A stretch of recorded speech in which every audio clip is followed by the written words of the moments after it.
1972లో బాబూజీ నాతో, నీ సంకల్పం ఎంతో వికసించింది, నీది ఇంచుమించుగా దివ్య సంకల్పం అయిందని చెప్పవచ్చు, దానికి నా అభినందనలు. కానీ నీకు ఒక హెచ్చరిక చేస్తున్నాను. ఈ సంకల్ప శక్తి కారణంగా నీవేమనుకుంటే అది జరుగుతుంది. అందుకే చెడు ఆలోచనలు రానీయకు, ఎవరినీ శపించకు అని అన్నారు, కానీ నీవేమనుకుంటే అది చేయవచ్చు అని అనలేదు. దీని అర్థం నా చర్యలపై వారికి నియంత్రణ ఉందన్నమాట.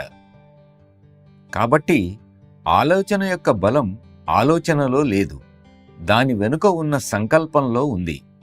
సహజ మార్గ అభ్యాసులు కూడా వారి ఆలోచనకు సంకల్పం జోడించగలిగితే ఏ పనైనా చేయగలుగుతారు. ఈ సంకల్పాన్ని మనం ధ్యానం ద్వారానే పెంపొందించుకోవాలి.